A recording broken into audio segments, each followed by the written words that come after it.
Apa kabar semua? Puji Tuhan, haleluya. Dan saya juga ambil kesempatan ini ucap selamat datang kepada Helen, ya. Dia sudah pergi bukan meninggalkan, dia bercuti yang agak lama. Dan welcome back. Dan kami sangat merindui Anda, kehadiran Anda, pelayanan Anda di gereja ini, dan selamat kembali. Ya, hari ini 1 orang ya. Oke, akan datang 2 orang ya. Haleluya. Dan doakan saja. Amin. Haleluya. Pasti. Ya. Oke, mari kita berdoa. Tuhan, kami datang kepadamu pada saat ini, menyerahkan setiap pribadi kami dalam tangan-Mu. Tuhan, berbicaralah kepada kami melalui firman-Mu. Persekutuan kami, bahkan apa yang kami dengar adalah firman-Mu ini menjadi teguran, menjadi suatu inspirasi, menjadi suatu pandangan, satu hikmat bagi kami untuk kami fikir, untuk menjalani kehidupan harian kami. Bahkan apa rencana Tuhan untuk kami dan memperbarui kehidupan kami. Di dalam nama Tuhan Yesus kami berdoa. Amin. Haleluya. So,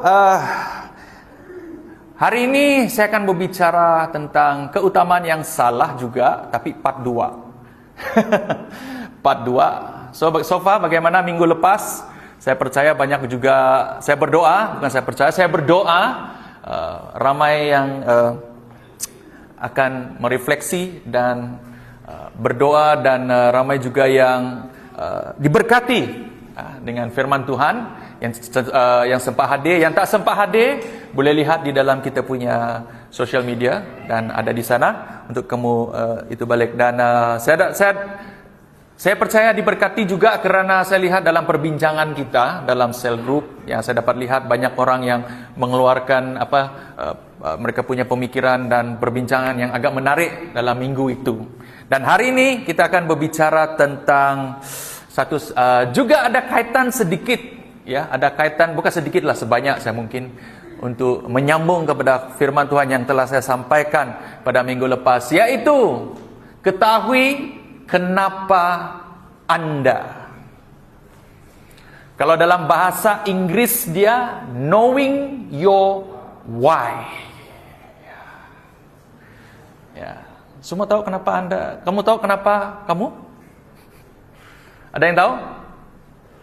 Ya. Ini suatu soalan yang sangat penting, dan ramai orang tidak ambil serius tentang kenapa dia. Kamu faham gak tema ini? Kenapa Anda? Kalau dalam why, what is your why? Apa kenapa Anda? What is your why? Do you know your why? Kamu tahu kenapa Anda? Tak tahu. Hari ini kita mau discover knowing your why, ya. Dan mungkin soalan yang lain, kenapa saya? Why me? Mungkin soalan lagi, kenapa saya wujud? Pernah kamu tertanya kenapa kamu wujud?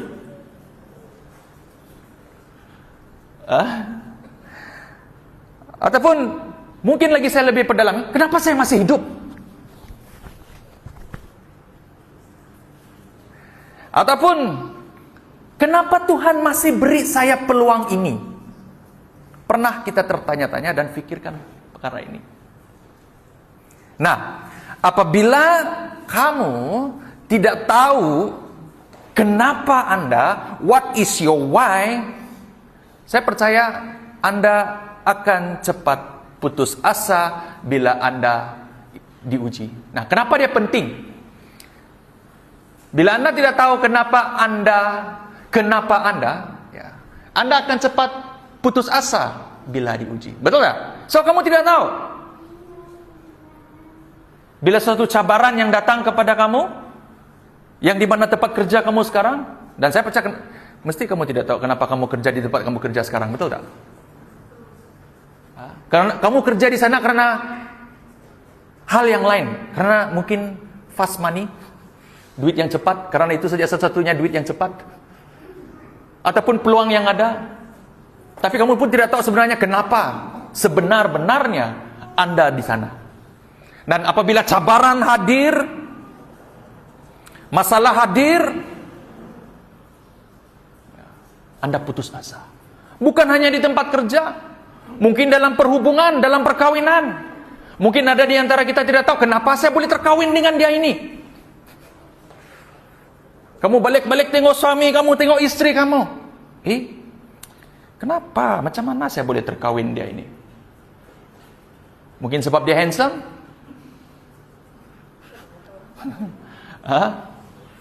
Adakah sebab dia handsome kamu mau dia? Adakah sebab dia kaya, ada duit? Adakah sebab dia kuat di dalam Tuhan? Kadang-kadang kita pun tidak tahu. Kamu sendiri menilai pasangan. Karena cenderung bila kita tahu pasangan kita sebenar, sikapnya sebenar, macam mana dalam perhubungan itu, kadang-kadang baru kita sadar, kenapa saya kawin dia ini ya? Timbul kenapa. Jadi bila cabaran hadir, kita mulai banyak alasan. Dan kita akan banyak cakap, banyak berfikir. Kita akan berkata, sebab itu saya macam menyesal loh saya kawin dengan kamu ini. Timbullah soalan, jawapan statement begitu. Ya. Kenapa di sini ya? Kenapa kita dua masih dalam hubungan? Yang kedua, mungkin senang membandingkan diri dengan orang lain. Bila kita tidak tahu kenapa kita. Ataupun yang ketiga, rasa kosong walaupun sibuk. Karena kita tidak tahu. Kita confused. Kamu tidak tahu apa berlaku di dalam hidup kamu. Kamu rasa macam kamu sedang buat sesuatu.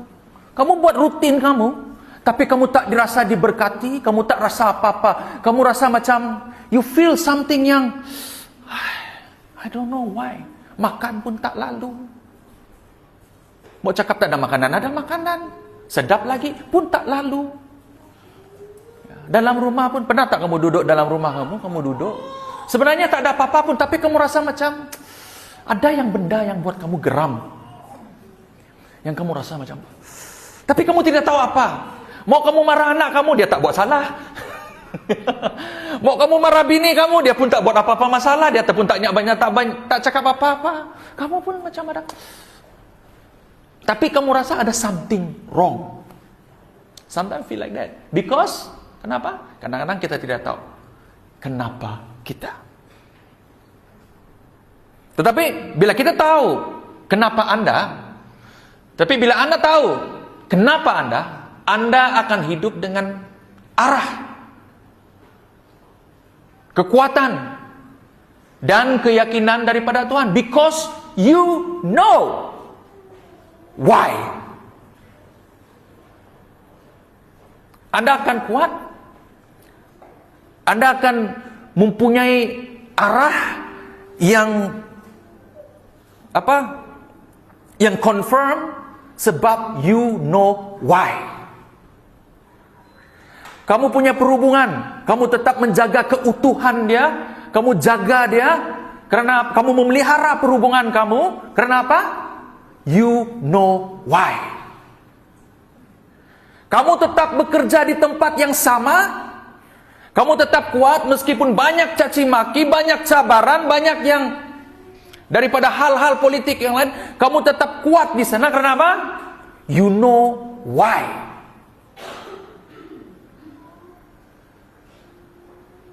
Kamu di dalam gereja, kamu melayani. Walaupun kadang-kadang ada cabaran, ada gosip orang sana sini, kamu tetap semangat, kamu tetap kuat, kamu tak kisah. Kenapa? You know why.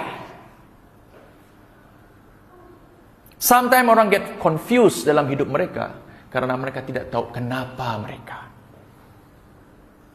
Cuma faham apa saya coba katakan di sini? Ya. Ada 3 prinsip ketahui kenapa Anda, yang kita akan belajar pada hari ini.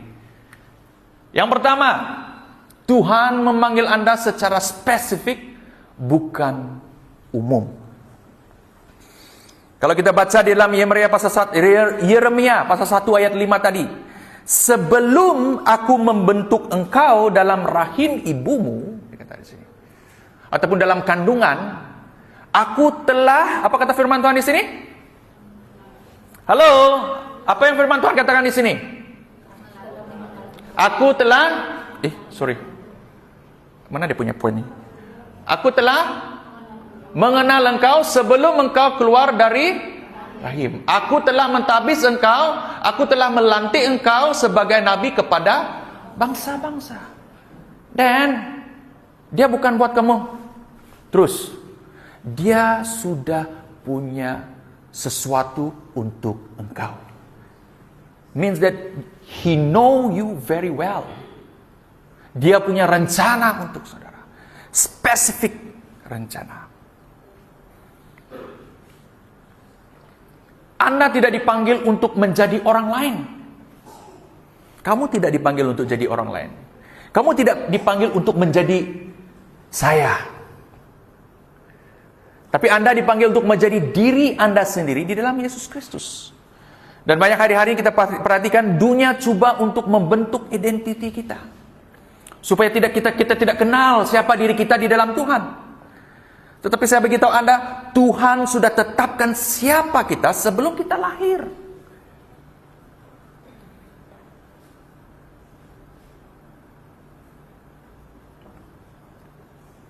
Kenapa Anda, your why, bukan dicuri dari orang lain? Tapi ianya unik dan khas untuk Anda. Amin? Paham, mengerti ayat yang sini? Anda bukan orang lain. Bapak Denny tidak boleh jadi macam saya. Dia memang dicipta, sudah Tuhan punya khusus untuk dia. Kadang-kadang kita coba untuk menjadi orang lain. Dan kita pikir supaya kita, saya mau jadi macam dia. Jadi kita mulai membandingkan diri kita macam dia. Ujung-ujung sudah kan, kamu stres. Karena kamu tidak dapat ikut dia punya rentak. Kenapa? Karena itu bukan kamu. It's not you. Itu dia. Saya mau jadi orang kaya seperti dia. Saya mau jadi billionaire. Seperti siapa? Hah? Siapa? Siapa kaya? Siapa? Bill Gates. Oh, Bill Gates. Siapa lagi? Siapa orang kaya yang kamu tahu? Hah? Ronaldo. TMJ. Lagi? Iyalah dia memang. Vincent Tan. Semua orang punya idola kekayaan masing-masing. Tetapi tidak ada orang yang dapat ikut mereka. Semua mau kaya betul, mau nampak. Banyak orang, saya perhatikan di sini, banyak orang mau nampak kaya. Banyak orang mau nampak kaya. Mau nampak hebat, menarik. Tetapi mau ikut proses menjadi kaya, menjadi hebat, itu orang tidak mau. Betul tak? Siapa di sini tidak mau ada rumah yang bagus? Kereta, ya, duduk pun selesa, semua orang mau. Tetapi mau jadi proses itu, tidak semua orang mau. Disuruh kerja keras, kerja banyak, tidak mau, saya tidak dapatlah. Kamu tidak tahu, coba kamu pergi jumpa orang-orang yang kaya, yang kamu tengok yang memang betul-betul kaya dari awal sampai akhir. Yang maksud saya memang berusaha atas kekayaan, macam Vincent Tan. Kamu tanya dia, macam mana dia mula? Dan banyak macam Bill Gates, macam mana dia bermula? Berapa banyak gagal yang dia pernah lalui? Banyak orang mau kaya tetapi tidak sanggup menghadapi kegagalan di dalam hidup dia. Bila dia gagal, dia okeylah, habislah saya ni. Macam mana mau jadi Vincent Tan? Kalah sikit, okey, saya cari. Kena gosip sedikit tempat kerja, sebenarnya orang sudah mau angkat. Tidak payah, tidak mau, sudah saya merajuk. Mau start baru lagi. Coba kamu tanya orang-orang yang sukses di dalam hidupnya, yang kamu rasa dia sukses di dalam hidup dia. Banyak kegagalan yang dia harus harungi di dalam hidupnya. Dia tidak terus hebat sampai seperti itu. Adanya saya hari ini, banyak perkara yang saya harus tahan di dalam hidup saya yang dimana saya harus hadapi. Dan saya pernah berkata dengan Anda semua, apa yang kamu lihat saya hari ini bukan saya yang dulu. Saya pernah melalui di mana bila ada cabaran sedikit saya merajuk. Saya tidak mau main musik. Ya, pernah. Tegur sikit, terus tidak mau. Pernah. Marah dengan pemimpin, pernah lalui. Pengalaman-pengalaman seperti itu, pernah. Kata-kata yang keluar dari mulut saya, yang bila kamu lihat hari ini, tengok macam lain.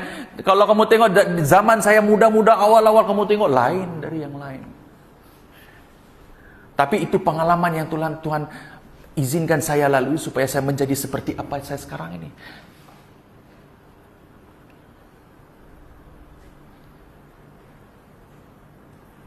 Kita punya panggilan yang spesifik. Maka itu jangan bandingkan diri kamu dengan orang lain. Amin, saudara. Kamu punya sesuatu yang telah Tuhan berikan. You have to find out. Ketahui diri Anda. Jangan ikut-ikut orang. Menjadi satu reference boleh. Kamu contohnya menjadi Vincent Tan, betul gak? Oh, banyak duit. Wah, dia banyak dicakap. Ataupun siapa-siapa yang orang sukses kamu tengok. Ataupun dalam pelayanan saya mau jadi seperti. Yes, you have. Contohnya kalau dalam bermain musik ataupun menyanyi, seorang penyanyi. Wah, saya mau seperti dia. Jangan hanya mau seperti dia. Tengok apa yang dia buat. Kalau dia latihan 24 jam, kamu pun latihan 24 jam. Jangan kamu mau jadi suara seperti dia, tak ada latihan langsung. Banyak yang begitu. Oh, dia mau ikut suara tapi suruh latihan tidak mau, malas. Mau sukses, mau belajar, mau banyak duit, tidak mau simpan duit. Pakai sampai habis. Kalau lebih hutang dulu. Tapi mau kaya, saya mau kelihatan kaya. Saya mau kaya, pastor. Berapa spesial? Gaji kamu berapa? 2.000 ataupun 3.000. Berapa kamu belanja sebulan? 8.000. Kamu boleh cek. Semua ada MAE kan? Kamu tengok income kamu berapa. Memang ada begitu, betul? Kan? Kamu cek expenses, ada bagian tu expenses. Kamu akan tengok, gaji 4.000. Sekali kamu tengok expenses kamu, 8.000, 9.000. Dari mana duitnya datang? Jangan kamu cakap ini berkat pula. Tidak, kadang-kadang itu adalah kerana kamu lebih pakai kamu. Datang dari mana tidak tahu. Di sana saya faham, rupanya macam mana kadang-kadang pandangan orang bisnismen. Kalau itu yang dia dapat, dia takkan pakai semua. Kalau boleh, hanya dia mau pakai setengah. Yang dua, yang contohnya 4.000 gaji dia kan, apa tahu income dia. 2 itu expenses. 2 itu simpan untuk investasi. Tapi kalau kamu pakai semua, memang kamu takkan kaya-kaya lah. Kamu takkan sukses. Kamu tidak akan seperti itu. Karena kadang-kadang manusia ini lemah apabila banyak keinginan. Kenapa saya pergi sana? Saya cuma mau explain. Kadang-kadang kenapa kita mau jadi seperti itu, tetapi dalam masa yang sama kita tidak dapat ikut proses dia. Jadi mari kita tanya, adakah saya sedang hidup meniru panggilan orang lain? Atau menerima keunikan panggilan saya? Orang yang meniru panggilan orang lain sebetulnya selalunya seperti ini. Dia punya simptom. Saya buat sebab dia buat. Ini simptom-simptom orangnya. Saya cemburu bila dia berhasil. Saya rasa saya lambat, jadi saya ikut sajalah. Itu adalah orang-orang yang meniru panggilan orang lain. Dia hidup berdasarkan apa yang kelihatan berhasil daripada orang tersebut. Dia sentiasa membandingkan diri dengan secara berterusan. Dia akan rasa gagal kalau dia tidak seperti dia. Dia tidak sepandai seperti dia ataupun tidak seperti dia. Dia akan rasa gagal. Tapi kalau orang yang menerima panggilan, dia sadar. Orang yang menerima panggilan daripada Tuhan, yang menerima keunikan panggilan Tuhan, adalah orang yang Tuhan tidak pernah cipta saya untuk menjadi orang lain. Dia sadar itu. Dia menyadari juga setiap orang ada masa, ada mandat masing-masing. Dia sadar itu. Dia berhenti membandingkan diri dia dengan orang lain, dan dia mulai menghargai apa yang Tuhan percaya kepada dia. Bagaimana orang yang dapat menerima keunikan panggilannya adalah dia akan berpikiran begini, saya bersyukur dengan siapa saya. Di mana saya sekarang berada, saya sangat bersyukur dengan Tuhan. Saya tidak akan tergugat dengan kejayaan-kejayaan ataupun kesuksesan orang lain. Saya tahu apa yang Tuhan mau saya lakukan sekarang. Itu orang yang menerima keunikan panggilan pribadi dia. Saya bagi satu contoh. Gambaran Alkitabiah yang kita boleh lihat adalah Daud. Daud, dia tidak pakai baju perang Saul untuk mengalahkan Goliat.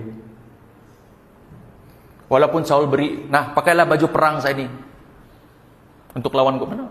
Kan Daud cakap dia mau pergi lawan Goliat kan. Dia disuruh pakailah. Dia coba pakai tak dapat. Malah orang tertawakan dia lagi, sebab dia muda, kecil. Dia buka, dia keluar. Daud tolak. Karena dia apa? Dia sadar dia tak boleh jadi macam Saul. Sebab dia bukan Saul. Karena dia dipanggil untuk menjadi dia sendiri. Jadi prinsipnya apa? Jangan melawan pertempuran, menghadapi cabaran kamu dengan pakaian orang lain. Be yourself.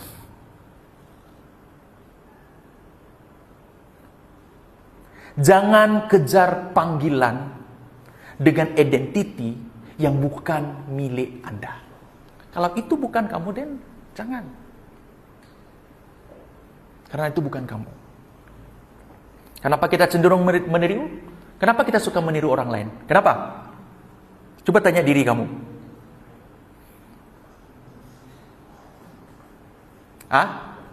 Karena kadang-kadang kita rasa kita tidak cukup baik seperti orang lain. Insecurity kata orang. Yang kedua, kita sekarang ini ada tekanan media sosial. Wah, kita tengok orang lain, wah dia pakai iPhone 16. Kita tahu, kita sedar gaji kita tidak mampu untuk pergi beli tu iPhone. Tetapi saya berusaha juga pergi loan pun jadi loan lah.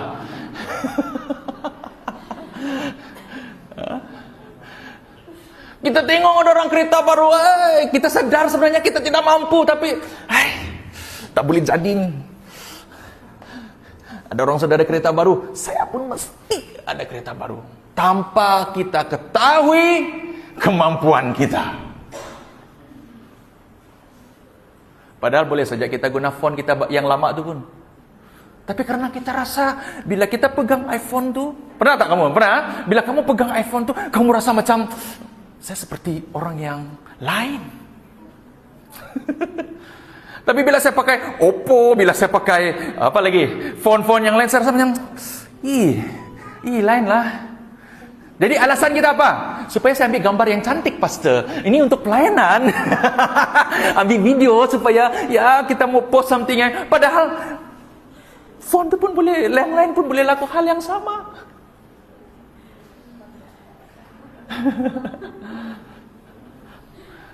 Ya kan?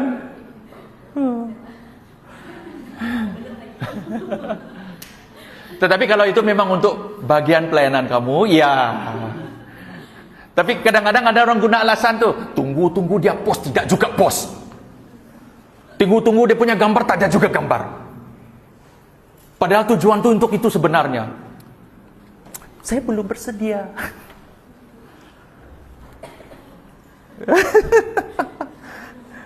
Ya. Yang ketiga, kadang-kadang ketidakjelas arah sendiri. Ya.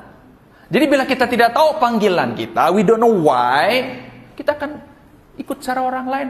Padahal itu bukan panggilan kita pun. Jadi kesimpulannya saudara, untuk kita perhatikan di sini, untuk poin ini, meniru panggilan orang lain adalah keletihan tanpa arah. Kamu letih karena orang lain sebenarnya dia punya power sebegini, kamu punya kemampuan kamu sebegini, kemampuan dia sebegini, dan panggil itu memang panggilan dia. Kamu tidak disediakan untuk panggilan ini, tapi karena kamu tengok dia, wah saya mau jadi macam dia, kamu coba untuk jadi seperti dia, padahal kemampuan kamu tidak mencapai apa yang Tuhan sediakan untuk dia. Maka itu kadang-kadang kenapa kita tidak maksimal dalam kita punya panggilan. Itu yang saya boleh katakan dari yang saya katakan minggu lepas, keutamaan di tempat yang salah.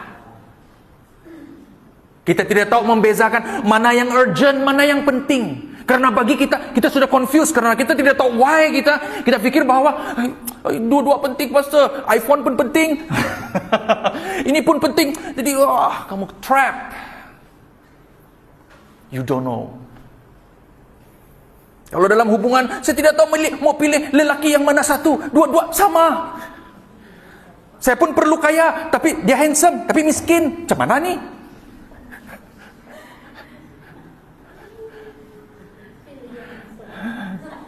Kamu pun confused, handsome pun penting karena gambar. Tapi duit juga penting. Macam mana nih? Ujung-ujung kamu selingkuh. Saya mau dua-dua. Tak boleh. Sebab kamu tidak tahu apa yang kamu kejar. Kamu tidak tahu apa tujuan perkawinan. Tak tahu apa tujuan perhubungan. Yang kamu tahu apa yang sesuai dengan menurut mata kamu. Kalau boleh, kalau 5. Sebelah 4, saya mau 5. Satu bijak, satu cantik, satu kaya. Dua-dua ada talenta yang berbeza. Tak boleh. Kena pilih satu saja. Tapi pastor, tidak ada lah. You get confused. Ini pandai, tapi tidak cantik. Ini cantik, tapi bodoh. Kalau lagi, macam mana nih?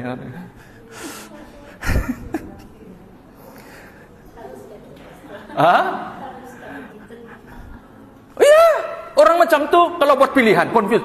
Dan ini bila kamu tidak tahu kamu punya why, kamu confused, tidak tahu macam mana pilih keputusan yang tepat. So kamu sendiri pun tidak tahu. Kebanyakan orang lepas kawin, ini yang berhubungan. Kalau lepas kawin, baru dia tahu apa yang dia mau. Sepatutnya saya pilih saya.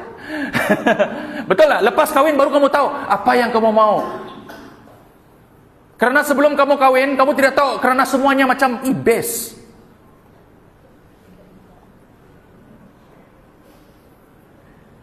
Maka itu penting. Tahu kamu punya kenapa. Semua perlu kenapa, Pak? Kamu mau beli kereta, kamu tahu kenapa kamu beli kereta. Kamu mau beli rumah sewa, beli rumah, kamu mesti tahu kenapa kamu perlu beli rumah. Jangan kata, yalah sebab saya perlu tempat tinggal. Sewa pun boleh lah. Karena orang yang tahu kenapa itu, dia tahu kemampuan dia. Itu orang yang tahu kenapa dia. Yang kedua adalah panggilan Anda berlaku di tempat Anda sekarang. Efesus pasal 2 ayat 10 katakan, karena kita ini buatannya dicipta dalam Kristus Yesus untuk melakukan perbuatan baik yang telah disediakan terdahulu oleh Allah untuk kita lakukan. Saudara, panggilan Tuhan adalah tempat bertemunya karunia Anda, hati Anda, dan konteks Anda.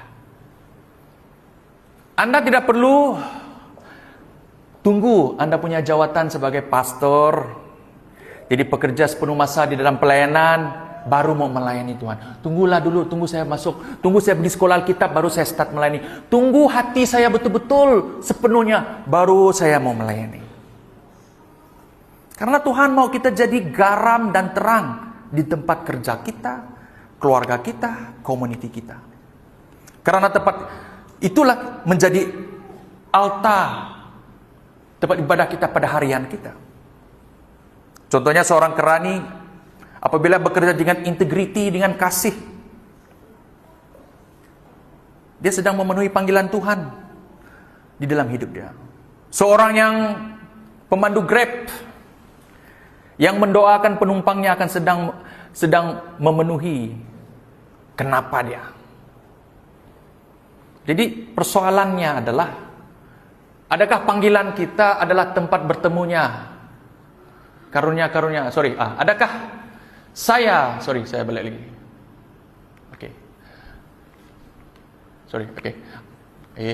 Adakah saya melihat tempat saya sekarang sebagai ladang pelayanan Tuhan? Kadang-kadang kita akan berpikir bahwa, tempat pelayanan saya hanya di gereja. Tempat kerja itu bukan tempat pelayanan saya. Jadi saya bebas mau buat apa-apa.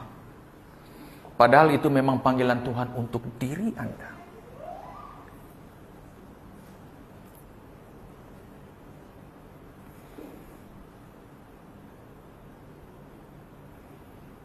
Jadi soalan ini sebenarnya bukan suatu pertanyaan, bukan hanya sekadar persoalan yang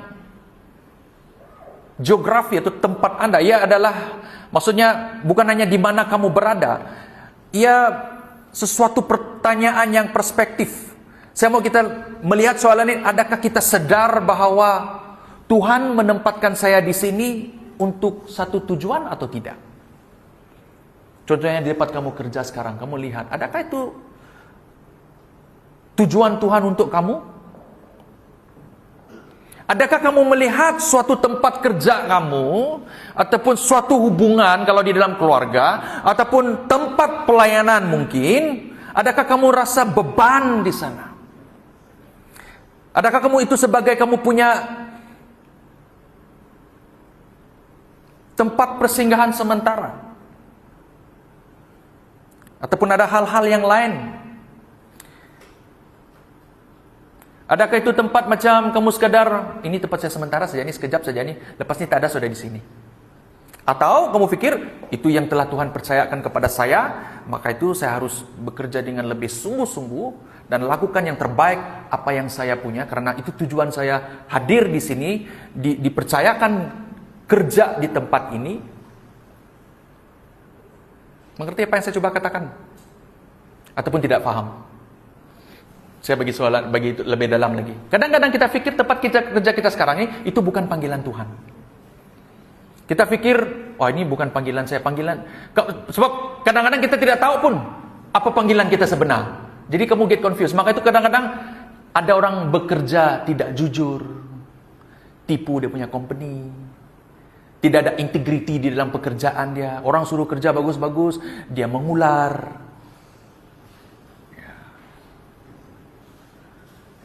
Bos suruh buat, jujur jangan mesti buat. Sebenarnya panggilan kan kita dipanggil untuk berintegriti, betul tak? Jadi orang yang benar. Tapi tak apalah, saya tutup mata lah. Tak apa, yang penting kamu rasuah saya. Nanti kau belanja saya makan kan? Tak apa, hari ini kamu masuk lewat tak apa. Kamu dipercayakan Tuhan untuk dipercayakan tempat kerja itu untuk menjadi orang ketua, supervisor, untuk tengok kehadiran orang, supaya orang tidak tidak cheat. Ya, kamu disuruh, pastikan bos kamu kata, pastikan semua pekerja tahun ini masuk jam 8 pagi, 8.1 potong gaji. Tapi karena dia adik kamu dan kamu dipercayakan untuk itu. Dan itu keluarga kamu. Adik kamu masuk lambat 8.30, kamu pun tutup mata, tak apa. Itu kau punya biras, kau punya masuk pun tak apa. Bos pun heran, semua masuk, 7.30, bagus. Tapi dalam office bos tengok dalam CCTV, satu orang pun belum sampai 7.30. Tapi bila tengok dia punya punch card, 7.30 semua orang.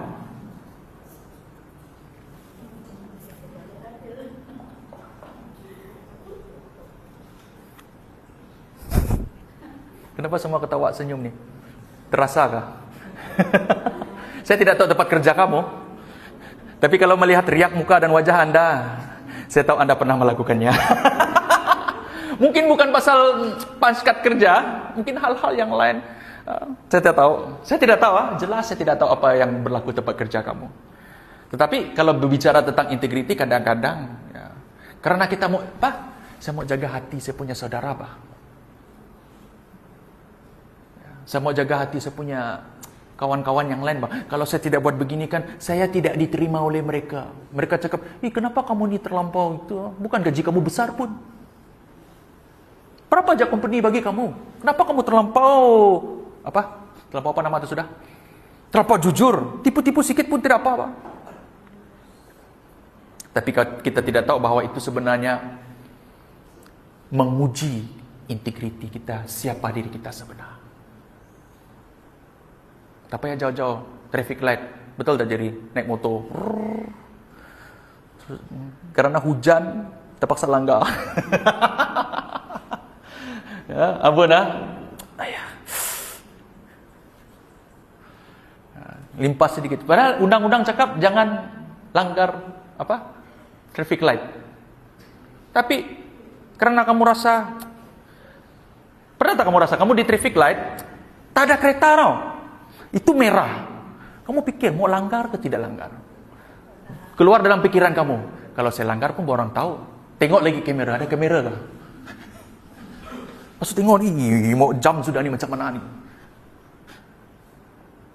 Sekali kamu limpas, boom, langgar. Lepas tu kamu marah yang ikut peraturan tu. Kenapa kamu tidak tengok kah saya keluar tadi? Merah. Tengoklah kereta keluar ke tidak. Kamu yang marah sudah. Coba membenarkan diri. Banyak yang begitu. Bila tahu sudah berlaku apa-apa, baru mau membenarkan diri. Sebenarnya dia harus tengok logik lah gini. Padahal logik itu sudah ada. Jangan langgar peraturan. Ini berlaku dalam keseharian kita. Jangan pergi kencing di tandas perempuan karena tidak tahan, pergi juga. Itu kedai restoran yang pernah kan kamu pergi tandas kan laki perempuan. Tapi karena kamu tak tahan dan ada orang dalam, kamu masuk ke tandas perempuan tu. Memang ada semua orang masuk lah, mana peduli sudah pergi. Sana pun menguji, macam mana ni very simple things. Pun kadang-kadang orang langgar, itu menguji integriti kita. Ini pasal tidak tahan. Itu saya cakap, keinginan kadang-kadang bercanggah dengan integriti, kebenaran. Maka itu kadang-kadang kenapa kita bekerja, kita rasa tidak diberkati Tuhan. Balik lagi khotbah saya minggu lepas. Kamu kerja keras karena integriti. Kamu tidak pertahankan integriti yang telah Tuhan nyatakan kepada kita. Kamu main kadang-kadang kita rasa kita benar, tapi sebenarnya salah.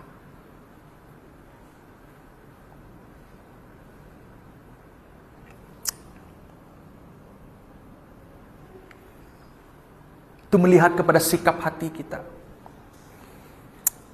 Ya, yang ketiga, panggilan Anda melibatkan tanggung jawab, bukan sekadar inspirasi. Firman Tuhan katakan Roma 8 ayat 28 hingga 30. Saya ambil yang singkat. Segala sesuatu kerjasama untuk mendatangkan kebaikan bagi mereka yang mengasihi Dia.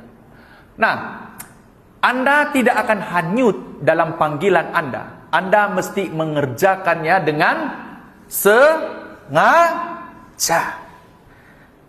Nah, mengetahui kenapa, mengetahui dengan why. Kenapa why? Memerlukan kita mendengar suara Tuhan dengan cara aktif. Berdoa, merenung, dan bertindak. Saya katakan sekali lagi, Tuhan tidak mencari yang sempurna. Tapi Dia cari orang yang bersedia dan taat untuk berjalan dalam kehendak-Nya. Persoalannya, adakah saya sedang hidup reaktif atau proaktif terhadap panggilan Tuhan? Apa itu pastor? Reaktif dan proaktif.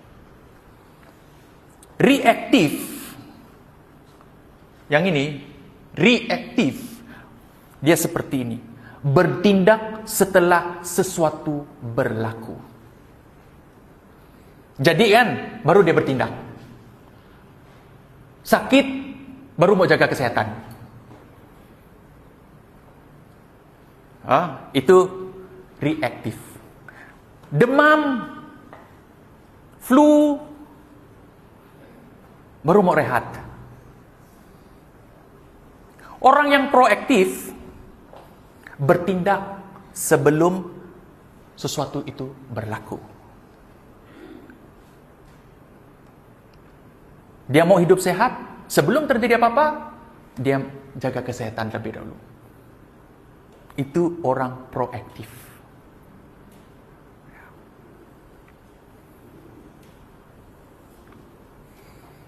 Contoh, saya akan buat bila keadaan terdesak. Bila terdesak, baru dia mau start ngumpul duit. Masa belum terjadi apa-apa, tidak. Tapi orang yang proaktif, dia sudah rancang awal. Dalam 1 tahun itu dia sudah tahu ini akan terjadi. Dia sudah ready. Dia tidak akan cincai dengan keuangan dia. Dia tidak akan cincai dengan dia punya kesehatan. Dia tidak cincai dengan apa yang keluar, apa yang dia kata. Semua perkara dirancang. Dirancang dalam arti kata lain, dia sudah ready everything.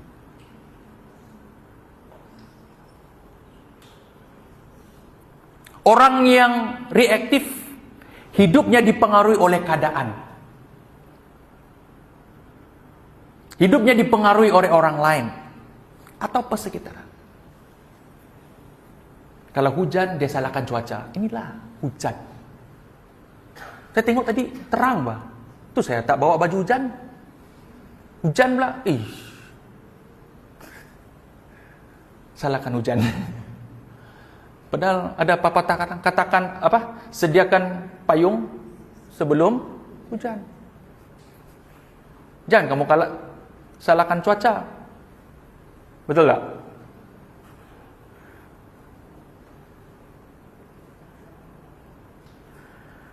Orang yang proaktif, dia mengambil tanggung jawab dengan penuh sikap dan tindakan diri sendiri.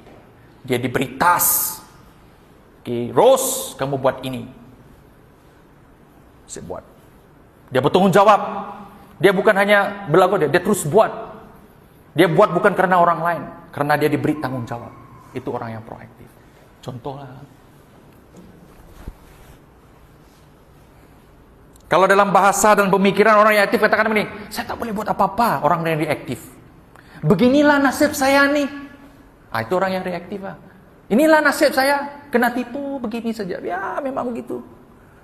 Padahal balik-balik dia sudah pernah kena tipu kan, masih juga tertipu. Saya pun heran kadang-kadang. Artinya ada benda yang kamu tidak belajar. Dia yang buat saya marah. Itu alasan-alasan orang. Kalau bukan, ini semua dia punya hal lah. Tapi kalau orang proaktif dia akan begini. Saya pilih untuk bertindak dengan bijak. Itu cara dia pikir. Saya boleh buat perbezaan. Saya akan buat perbezaan yang lain. Saya tak akan tiru. Saya coba buat sesuatu yang lebih kreatif. Dan orang yang proaktif adalah saya kawal tindak balas saya. Dia tahu menguasai tindak balasnya seperti apa. Karena dia tahu keadaan itu bagaimana.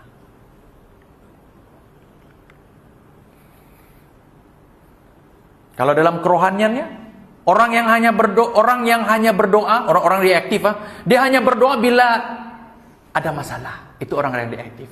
Ada masalah ada saja problem, terus dia.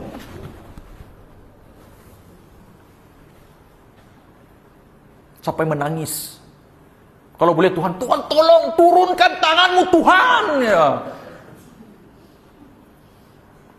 Bila dia happy sudah tangan Tuhan pun dia tidak mau pegang. Gereja pun tidak dia tinjak. Tapi orang yang proaktif, orang itu dia menjadikan doa, firman dan hubungan dengan Tuhan sebagai gaya hidup dia, bukan ketika terdesak. Itu menjadi gaya hidup dia. Tidak kira bagus ke tak bagus, itu memang dia prayer life, itu gaya hidup dia. Jadi orang reaktif dengan dia selalu tertekan dan terburu-buru. Orang yang proaktif rasa lebih tenang dan bersedia. Apa dia relax? Dia tahu, dia tak terburu-buru, dia tak tertekan. Orang reaktif juga dia bergantung kepada kan, tetapi proaktif dia cipta keadaan. Ini bagus untuk semua leaders, cell leader di sini. Dengar, kamu sana kamu akan tahu. Lalu yang poin yang di sini, kamu pencipta keadaan ataupun kamu ikut keadaan. Ya, saya punya sel boring, pastor. Gini saja. Reaktif. Orang yang proaktif, oke, sel saya begini. Apa yang saya mau buat supaya saya punya sel rasa macam hidup? Apa lagi aktiviti? Ya, saya coba, pastor sudah bagi guideline. Apa yang saya boleh buat? Buat dia lebih kreatif. Takkan di rumah saya coba di gereja. Takkan di gereja, boring sudah di gereja. Mungkin bulan ni, mungkin minggu ni kita buat di taman bunga. Taman bunga panas betul. Mungkin kita pergi main bowling. Itu orang yang proaktif. Dia cuba untuk menghidupkan. Ada keluarga bagaimana? Bawa pergi mana? Apalagi tempat yang bagus yang ada boleh jaga anak. Itu orang yang proaktif. Orang yang reaktif, terlampau ramai, susah mau bawa keluar. Apalagi semua sibuk pastor. Tak ada orang jawab tidak ada orang jawab dalam WhatsApp. Tanya mana keadaan, bagaimana dapat jumpa. Tak ada orang yang tak ada komen. Semua senyap. Jadi cancel lah. Itu reaktif. Proaktif, kamu yang cipta keadaan. Kamu berusaha karena kamu ditanggung jawab. Karena tidak ada peluang yang lain. Kamu berusaha. Cell leader, assistant cell leader di sini. Be proactive. Amen. Saya tak mau dengar lagi. Tak ada orang. Full semua sibuk. Kalau orang semua sibuk, tidak ada masa dengan Tuhan, itulah kamu tengok. Ada sakit, ada demam, ada tu. Tapi pasal kami pun aktif ya. Bukan hanya karena itulah. Ya. Karena kadang-kadang Tuhan izinkan kita berlaku sesuatu supaya kita sadar. Ya, itu saya punya banyak pengalaman hidup saya. Karena Tuhan banyak berlaku cabaran dalam hidup itu bukan karena apa. Tuhan mau sadarkan kita sesuatu, bawa balik kepada Dia. Itu saya sudah cakapkan pada minggu lepas. So, tengok keadaan kamu. Sama ada kamu proaktif ataupun reaktif. Ini bukan cakap pasal cell leader saja. Ini cakap diri kamu sendiri. Saya tidak mau cakap temperamen. Saya ni jenis yang pendiam, pastor. Saya ni jenis yang jenis yang begini, pastor. Jadi saya tidak. Ini bukan soal temperamen kamu. Siapa karakter diri, siapa diri. Saya bukan jenis yang banyak cakap macam kamu, pastor. Macam Sis Aperlin, dia memang banyak cakap. Dia banyak happy go lucky. Saya ni jenis yang gini ya. No. Ini bukan pasal temperamen, bukan pasal siapa diri kamu. Ini pasal bagaimana kamu seorang yang bertindak dalam keadaan kamu. Boleh tak kamu mengubah suasana itu? Dalam keluarga kamu, takkan semua keluarga mesti kamu jadi seorang yang bertindak untuk membangun keluarga kamu, betul tak? Dalam pasangan pun begitu. Itulah suami saya, pastor, begini. Pendiam saja dia tu. Kamu tanya sepatah, begitulah dia tu. Kamu, banyak kali sudah saya cakap dengan dia. Itu yang reaktif. Kalau proaktif, saya usaha dia. Dia akan berusaha untuk macam Apralin, guna dia sebagai contoh. Berusaha, sayang, kasih cakap. I know, memang itu. Maksud saya keadaan itu kadang-kadang dia mau. Dia cuba menyemangat dia punya suami supaya suami dia terus semangat gitu. Itu contohlah gitu. I know kita punya background masing-masing, cara kita berbeza. What I'm trying to say adalah ada cara kita tersendiri bagaimana untuk proaktif membangun hubungan di dalam pasangan kita. Tidak kita hanya mengaku saja, berserahlah. Jangan ada perkataan, saya serahkan kepada Tuhan lah. Tidak. Bukan kita berserah kepada Tuhan. Karena Tuhan sudah memberikan tanggung jawab itu berserah kepada kita. Yang berserah itu kita percayakan kepada Dia. Amin. Bukan yang mengeluh. Kita percaya kepada Dia. Kita tahu, kita beriman kepada Dia. That's called proactive. Kenapa Anda adalah persembahan Anda? Is your sesuatu. Bila kamu tahu kenapa Anda, ia akan membawa kepada kejelasan dalam membuat keputusan. Karena kamu tahu, bila kamu buat keputusan di dalam hidup kamu, faham kan soal saya punya ini? Bila kamu tahu why, kamu sudah tahu kenapa kamu tahu buat keputusan. Kamu tahan di dalam cabaran-cabaran di dalam hidup. Karena kamu tahu, you know your why. Kenapa saya dipercayakan Tuhan di dalam pelayanan ini? Kenapa Tuhan mempertanggungjawabkan saya dengan kerja ini? Sebenarnya kerja ini bukan untuk saya, tetapi seolah-olah bos bagi peluang itu dengan saya. Saya tahu ini peluang Tuhan untuk mengangkat saya. Dan tujuan Tuhan saya untuk diri saya di dalam pekerjaan ini. Ada sesuatu yang dia mau saya lakukan di tempat ini. Perubahan yang berlaku di dalam tempat ini. So I know, jadi saya akan buat yang terbaik. Saya tahu. Janganlah malah sudah bos sudah bagi peluang kamu jadi buat kerja tambahan. Kalau gaji saya belum naik, jangan harap. Saya hanya kerja batas dengan gaji yang saya dapat. 10 ringgit kerja. That's why you never up. I'm telling you truth. Saya pernah mengalami. Kau tengok, orang yang bekerja sanggup, orang bagi dia, kan firman Tuhan pernah katakan nih, kalau orang suruh kamu berjalan dia dengan 1 km, berjalanlah dengan dia 2 km. Buat yang lebih untuk dia.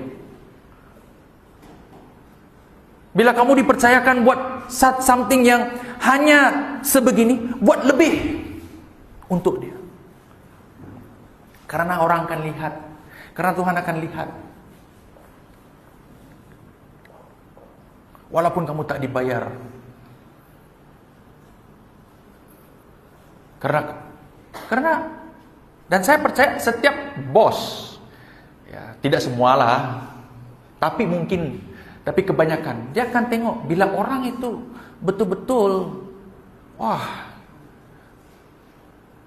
kalau based on leadership lah, kalau orang itu betul-betul bersungguh-sungguh, itu menjadi aset untuk dia yang sangat penting. Dia tak mau kehilangan orang itu. Faham apa saya coba katakan di sini? Kalau boleh saya tak mau kehilangan ini, karena dia ini semua kerja boleh buat. Dia betul-betul buat.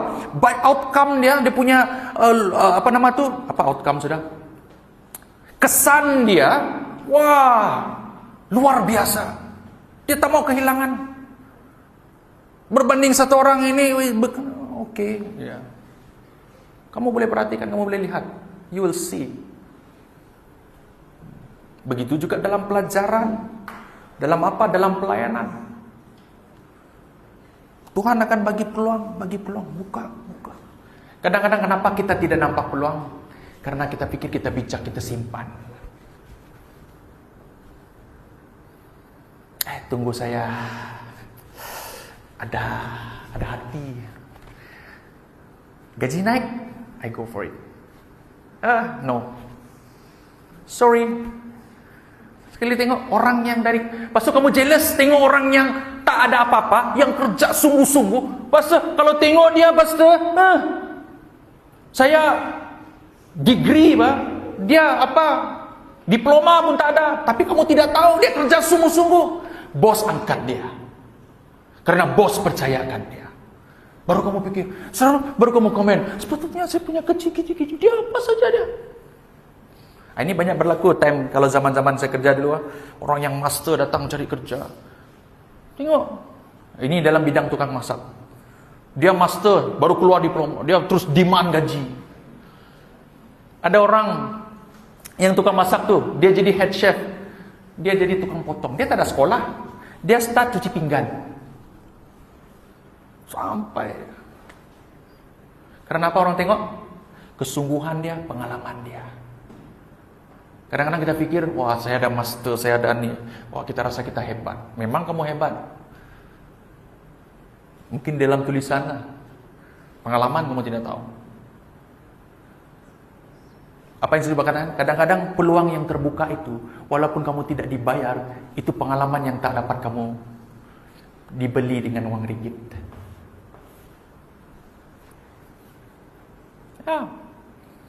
Sebenarnya peluang-peluang yang terbuka yang kamu tak dapat belajar di sekolah, yang kamu tak dapat belajar di tempat lain. Tuhan bagi ruang itu yang free. Kadang-kadang kita tolak.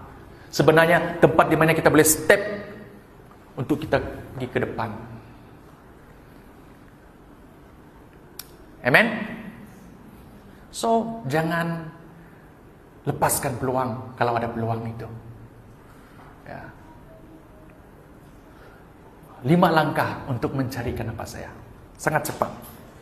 Ini kesimpulan khotbah saya pada hari ini. 5 langkah untuk membantu Anda.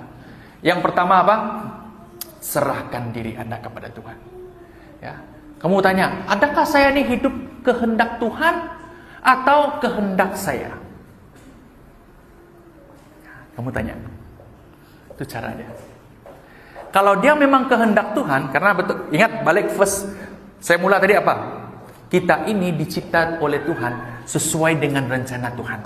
Kalau kamu keluar daripada rencana Tuhan, lebih kepada rencana bukan kehendak engkau, soal itu kamu tak akan nampak the blessing daripada Tuhan, berkat daripada Tuhan.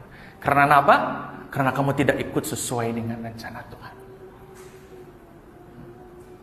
So back to know back. Tengok, serahkan diri kita. Mungkin kamu boleh doa, Tuhan, I'm here now. Ya.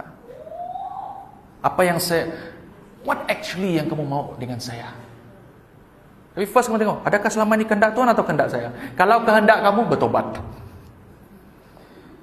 Kadang-kadang get confused kita, ada itu kehendak saya atau kehendak Tuhan? Itu akan require itu akan menuntut kamu untuk balik melihat dan mendengar, membaca firman Tuhan. Karena satu-satu jalan kamu tahu kehendak Tuhan, berbalik kepada firman Tuhan. Halo? Kamu tak akan dengar suara Tuhan kalau mau sibuk dengan kamu punya status Facebook. Kamu akan dengar suara Facebook ya? Banyak orang pikir, saya tak dapat dengar. Ya, karena kamu sibuk dengan Instagram, TikTok, ya, dengan pandangan-pandangan status, ya, sosial media, kata-kata orang lain. Back to the Bible. Baca, lihat, pahami isi hati Tuhan. Jangan shortcut. There is no shortcut. Pengguna iPhone, balik kepada iPhone. Hanya dia punya pencipta saja tahu apa kegunaan iPhone sebenarnya. Orang lain mana tahu. Kalau kamu just beli iPhone hanya setakat ya untuk gambar, kamu gambar saja. Beli 6.000 pergi gambar, bagus kamu beli kamera. Kamera yang bagus tu memang khas untuk mengambil gambar. Kalau kamu ambil video hanya sekadar, sebenarnya iPhone is very rich kalau kamu betul-betul tahu kegunaannya. Karena dia dicipta khas. Balik kepada pencipta kita. Amin saudara. Ya. Kalau kamu tahu kamu punya, back to God. Yang kedua, kenali reka bentuk Anda. Ini kalau dalam Inggris dia lebih cantik lah. Your design. Apa karunia kamu? Apa karunia kamu? Apa skill yang kamu ada? Apa minat kamu? Ataupun apa pengalaman-pengalaman yang kamu ada? Kamu lihatlah. Wih, saya pandai masak.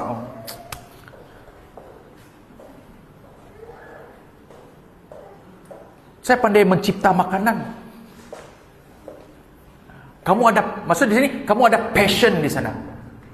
Kamu tak kira rugi.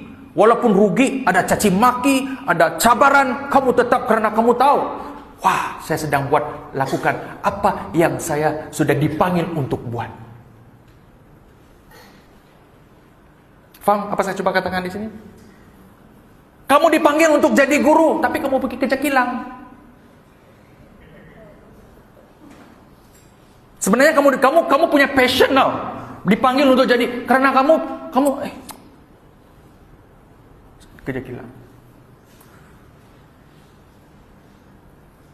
Kamu dipanggil untuk jadi tukang masak. Kamu lebih memilih untuk kerja di Singapura, yang mana duit lebih banyak, yang bukan passion kamu. Kamu pikir, oh dia peti tukang sapu ke apakah di sana, yang penting gaji sana. And then kamu akan that's why banyak orang komplain. Letih. Kenapa? Itu bukan panggilan kamu. Karena kamu memilih apa? Uang ringgit daripada sebenarnya kamu punya panggilan. Karena orang-orang yang punya panggilan itu, dia tak mengeluh. Karena itu yang dia mau buat. Itu yang dipanggil. Dia passion, dia akan lebih kreatif. Dia akan berusaha. Dia jadi proaktif apa yang dia buat. Sehingga walaupun hasil sedikit, saya beritahu kamu, banyak orang yang buat passion dia, mula-mula dia akan tidak nampak hasil dia. Tapi hujung-hujung, bila itu sudah jadi viral, jadi banyak tuntutan daripada orang, it's come, dia datang lebih banyak. Berkat datang melimpah-limpah. Siapa sangka suatu ketika dulu orang cakap, buat video, apa mau buat tuh? Tapi sekarang banyak orang sibuk jadi TikToker sudah. Banyak duit. Banyak orang sanggup buat dulu, saya tak pandai buat konten. Oh, kamu buat, malu saya, tidak pandai saya. Sekarang apa-apa yang buat konten yang nari gini-gini, dia pun ikut supaya buat duit. Apapun dia review, daun pun dia review, Facebook Pro tu kan. Apapun dia review sudah. Dulu dia bukan dia buat saja.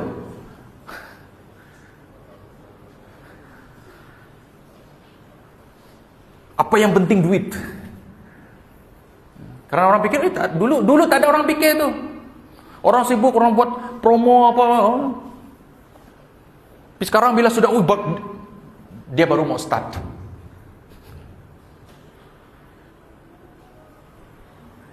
Okay? Know your design, ketahui diri Anda. Maka itu ada beberapa anak muda di sini yang saya pernah cakap, tengok passion kamu. Jangan mengejar uang terlebih awal.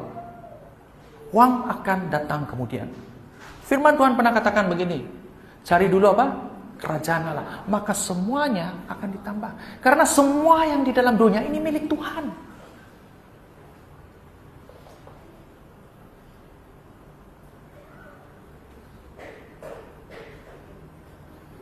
Pandemik berlaku, saya ulang balik. Apa yang berlaku? Sekali Tuhan izinkan sesuatu berlaku, everything gone. Ini menyadarkan kita, dunia ini milik Tuhan. It's not yours. Back to God. Nomor 3, dengarkan Tuhan. Apakah suara Tuhan sedang saya abaikan? Adakah kamu mengabai firman Tuhan? Adakah kamu mengabaikan persembahan kepada Tuhan? Adakah kamu mengabaikan pelayanan Tuhan? Adakah kamu mengabaikan kebenaran Tuhan di dalam hidupmu? You have to think back. Karena kalau kamu tidak sedar ini, kamu balik-balik berdoa minta dengan Tuhan. Apa yang kamu lihat? Kenapa? Kamu pernah dengar? Kenapa khotbah pastor kadang-kadang balik-balik cakap pasal ini? Bila kamu dengar itu balik-balik artinya Tuhan mau something berlaku di dalam hidup kamu yang kamu perlu bertobat. Dan I believe setiap orang mempunyai cara perhatian dan observe atau pendengaran yang berbeza. Kalau itu selalu take attention kamu untuk berubah, means Tuhan mau kamu berubah something. Karena ada orang, bila saya pernah dengar satu khotbah, sebab saya sangat suka khotbah itu. Saya dengar minggu ini, saya dapat perspektif yang lain.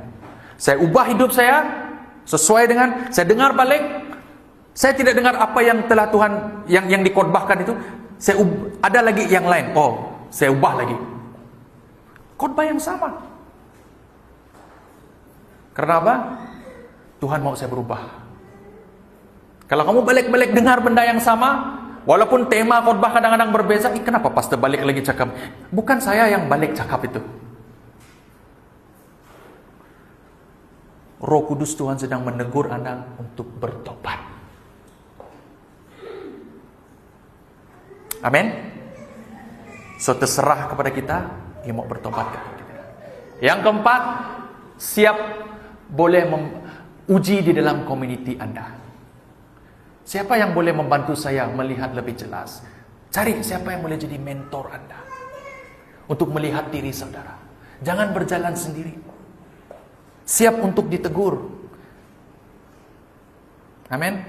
Yang kelima, melangkah dalam iman. Apakah satu langkah ketaatan yang seterusnya yang harus saya ambil? Apa? Ataupun adakah saya taat? Ataupun adakah saya percaya saja tapi tidak taat? Nah, ada orang percaya tapi tidak taat. Maksudnya apa, Pastor? Kamu tanya ya, kamu percaya? Percaya. Oke, ikut saya. Oh, tidak. Saya percaya itu boleh, tapi saya tak mau ikut. That's the thing. Kamu percaya Tuhan boleh menyembuhkanmu? Boleh. Oke, apa yang kamu harus lakukan? Kamu harus begini. Oh.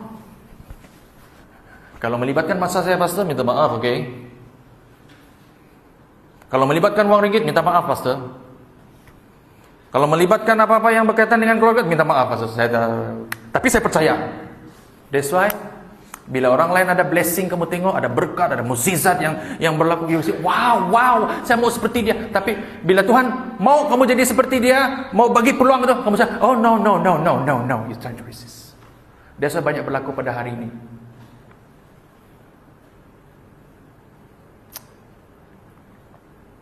Saudara, hidup yang tahu kenapa tidak mudah dikalahkan oleh bagaimana. Bila kamu tahu kenapa kamu, you know your why, kamu tidak perlu lagi, bagaimana?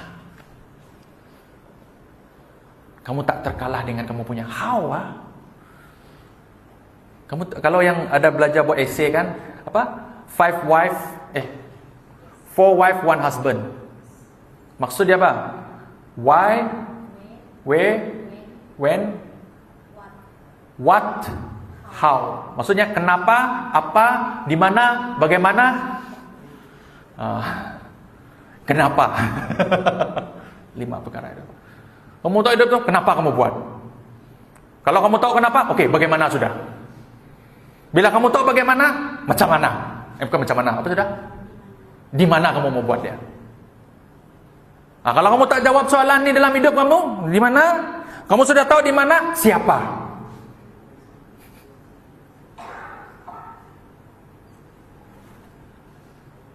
Kamu jawab dulu 5 soalan tuh. Kenapa kamu buat kerja itu? Oke, kamu tahu, oh kenapa? So bagaimana kamu mau buat kerja itu? Oke, kamu sudah tahu bagaimana. Di mana mau buat? Kalau dalam bahasa Inggris dia baguslah. How, semua. Dalam bahasa Malaysia kamu boleh translate. Ya. Mazmur 37 ayat 5 katakan gini, serahkanlah hidupmu kepada Tuhan dan percayalah kepadanya dan Ia akan bertindak. Amen. Ya. Mari kita bangkit berdiri.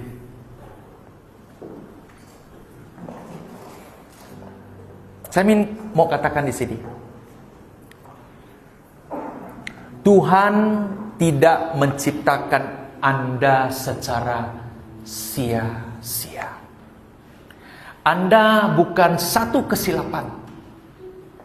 Anda bukan sekadar mengisi ruang di dunia ini. Anda dicipta dengan tujuan kekal untuk masa seperti ini dan untuk tempat Anda berada sekarang. Means that kamu punya tujuan. Jangan tunggu sempurna untuk melangkah. Jangan tunggu jawaban penuh baru mau taat. Mula dengan apa yang Anda tahu dan Tuhan akan tunjukkan apa yang Anda belum tahu. Ketika Anda tahu kenapa Anda akan bangkit setiap pagi dengan misi. Anda akan bekerja bukan hanya untuk gaji, tetapi untuk kemuliaan Tuhan. Anda akan melayani bukan hanya karena tugas, tetapi karena Anda tahu Anda diutus untuk melakukan. Mari kita berdoa. Tuhan, kami bersyukur karena Engkau bukan saja mencipta kami, tetapi Engkau juga memanggil kami dengan tujuan yang kekal. Kami tidak dilahirkan secara kebetulan. Engkau telah menenun kami sejak kami dalam kandungan dengan maksud yang agung di dalam hati Engkau, Tuhan. Tuhan, hari ini kami datang kepada Engkau dengan hati yang terbuka. Tolong kami untuk tunduk kepada rancangan-rancangan-Mu, bukan kehendak kami sendiri. Buka mata hati kami, pikiran rohani, untuk melihat siapa diri kami di dalam Kristus. Karunia kami, beban kami, dan panggilan kami. Berikan kami keberanian untuk melangkah, Tuhan, meskipun kami belum tahu semua jawabannya. Kami tahu, Tuhan, kami tidak mau hidup sekedar bertahan. Kami mau hidup dengan misi, dengan arah, dengan semangat yang datang daripada surga. Tuhan, Engkau pimpin setiap langkah kami dari hari ini. Pakai hidup kami untuk membawa terang dan kasih-Mu kepada dunia yang sedang keliru mencari makna. Dan Tuhan, ketika kami berjalan bersama Engkau, bentuklah kami menjadi generasi yang tahu kenapa kami hidup. Dan agar melalui hidup kami, nama Tuhan Yesus ditinggikan, kerajaan-Mu ditegakkan. Kami serahkan hidup kami, Tuhan, semuanya di dalam tangan-Mu. Di dalam nama Tuhan Yesus kami berdoa dan percaya. Semua yang percaya katakan amin, amin. Beri kemuliaan.